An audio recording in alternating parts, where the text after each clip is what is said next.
He got, it says, You're on. my Uncle Joe, when he was in Japan, he was a personal driver for General Patton, his personal Jeep driver. I guess I remember the wrong thing. I was under the impression that he said one time that General Patton got blown up in a landmine in his Jeep. But he wasn't driving, but I think it's on video, it said he was in an auto accident. Now, I don't know which is true about that. Auto accident. Exactly. Yeah. They're not going to tell. It's something they may not want the public to know, but something either. So, were you told that he was, his car was blown up? Well, let's forget about that. Okay. I don't know for sure. Yeah, we'll take care of that. On video on the cell phones, he was in an auto accident. Okay, great. Were there? I don't know with anybody who would know exactly. Were there any other relatives in the military that told you good stories about what they did? Well,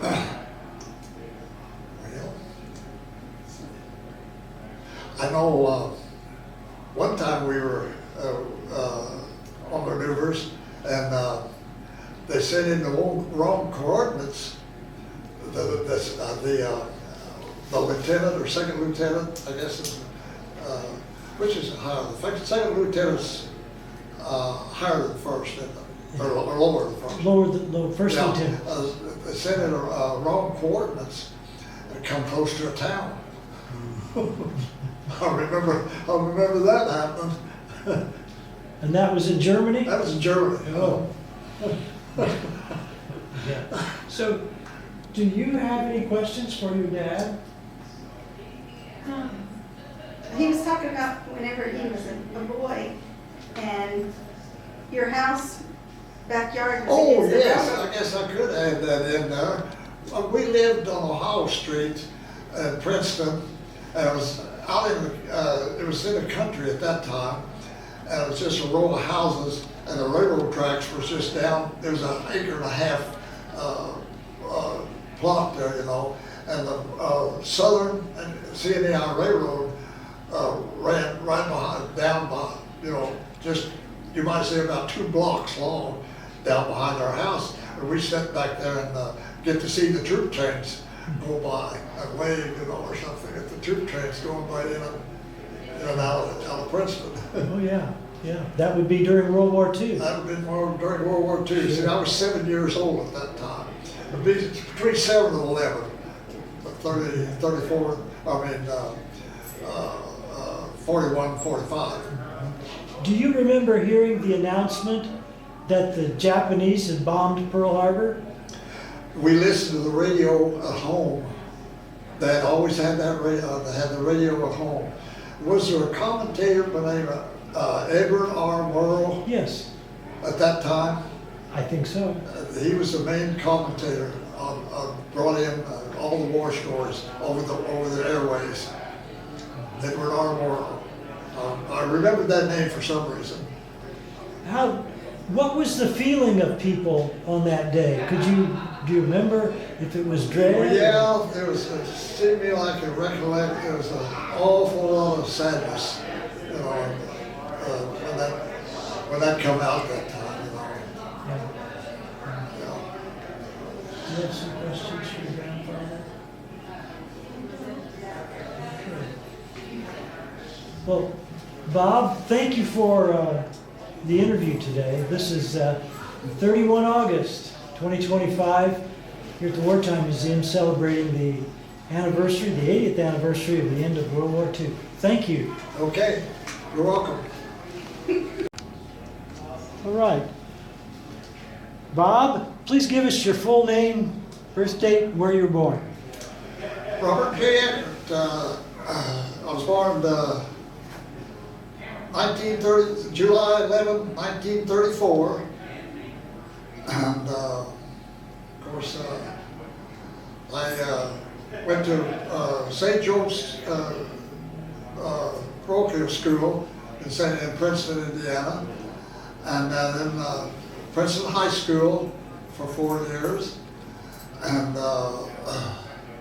then I played basketball in grade school, and in high school I played freshman year basketball, but I was more interested in baseball, so I played 4 years of baseball as a pitcher. And from what I can recollect, my biggest thrill was pitching and beating Bossy from Evansville as a baseball player. But I never pursued any further on my career in baseball. I worked at A&P when I was in school, and then went to service,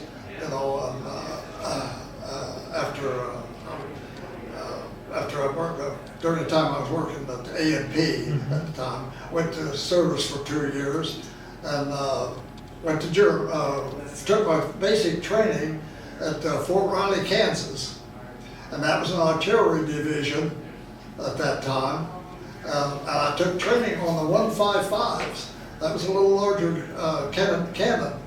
And then when I departed for Germany, we traveled by train to go to Pennsylvania, and on a ship. I think it was the name Derby that I went to Germany on, and we went through the English Channel and the Straits of Baltimore or whatever, something like that in England. White Cliffs, I think it was that time, and then went by train into Baumholder, Germany, where I ended up for my training in the 105s at that time, and that was an artillery division there in Germany. Spent 18 months in Germany. The only time that it got a little bit exciting was we were put on alert during the time over there when there's a flare up in I think what was the name of that town? It was where the Czech border. We put on alert, spent a whole month out in the field. Lebanon over there, that's where that flare up began. And we didn't know much about it, but we had to spend a whole month out there just in case something escalated, you might say. And then during the time, I was a cannoneer over there, and I had to take a training driving a deuce and a half. That's where they ended up putting me, to drive the deuce and a half, because they had a sergeant at that time, and they wanted a regular soldier pull the cannons, at that time, and we spent a lot of time in the fields, at different times, and I got to get some places. I went while I was over there. I went to Paris, went to Holland, and the World's Fair was, I think, at that time over there too. I went there, but then come home. I was engaged while I went to service. I got engaged to a girl from Evansville. I wrote every day. We wrote a letter to each other. I still got all 11 letters at home in a big box that each of us wrote. Never missed a day. Even if I was in the field, I wrote just a little note on just a piece of paper. And sometimes just mail 4 or 5 sheets of paper at one time. But I didn't miss a day writing. And I got home when I just got discharged in 59. Got home in July, last of June, and got married in September. So during that time I got home, I didn't celebrate or anything, because I was glad to see her. So that's my experience of service life. I didn't have to join the reserves at that time when I got home too, because I went to Evansville and Vincennes, and it was filled up. So I didn't have to have any reserve time. Did you enlist? Did you enlist to join the Army? I got drafted, Okay. and that's the thing about it. I got drafted. I went to Louisville to take my examination, to get my exam and everything, and I had high blood pressure, and they sent me back home. So I went to the doctor, and he said, "You don't have high blood pressure. You're just too excited." So I went back. A month later, I went back, and they said, "So you want to go in, don't you?" And so I stayed there. Went on from there. What was the funniest thing that happened to you when you were over in Germany? Well, I don't know. It was exciting because you know, we got to you know, see a lot of things and everything, and I guess probably one thing that happened to me when we were on maneuver though, that it wasn't too exciting or anything, but I got pneumonia. We went on the maneuver, and the first night out, it was raining, and we just pulled off in a field, I think at that time, and I slept. We didn't have time to put up any shoulder pads or anything that we had. I slept under the truck, just on the ground, just with that shoulder pad just folded out, and I got pneumonia. Spent a whole month in Munich, in the hospital in Germany. What time of year were you in Munich? That was in 58, probably been in 58 at that time, in the hospital, you know, in Munich. I didn't know if it might be during Oktoberfest, and you had a chance to go, after you got out of the hospital, go to Oktoberfest. Oh, well, yes, we had down in Anna Oberstein. That was just down from Baumholder, downhill. We spent, you know, a lot of times those festive down at Oktoberfest, you know, going to the pubs. Yeah. Was that down towards Salzburg in Austria? No, this was, Baumholder was, Anna Oberstein. They were, I guess, I don't remember, I don't have to look at the map. I got a map of Germany, because I had to have a map of Germany, because I had to get a German driver's license to drive that truck. Yeah. So it was just it was a bombed out place. There's a lot of destruction, you know, a place, and that's where we had, it was a training center, more or less.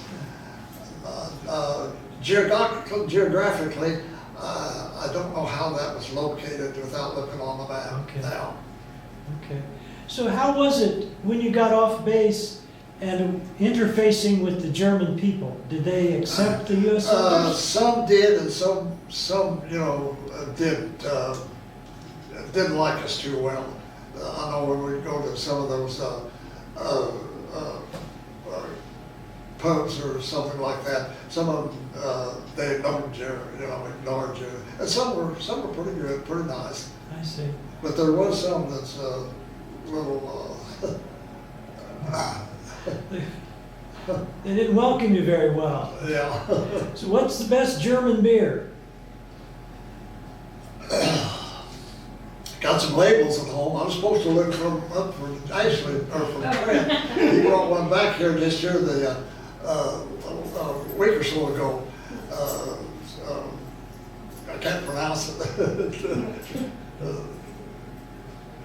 You know, it's a long name, but they were always good beers over there. Okay. How did you like the German food? Good. Not the ones on base, but sometimes you're out, you know, in a restaurant or something. They had good food, yes. How were your officers in your unit? Were they good officers? Yes, basically, yes. Okay. Our, you know, our main lieutenant that was head of the head of our outfit and everything. He was a real nice guy. You know. Okay, good. Did you ever have any live fire exercises when you were in Germany? Any what? Live fire, where you went to the range and shot your artillery? Any what, follow it? While in Germany, did you go to the artillery range to shoot your cannons? Uh-huh. Do you know what part of Germany you were in when you did that? Frankfurt, we went there for a rifle range one time. Okay. That's something I qualified for, was on the rifle and also the automatic rifle. Mhm. Qualified for both of those. So how did, you wrote to your fiance, you had a note every day. How was it with your parents? Were you contacting with them regularly?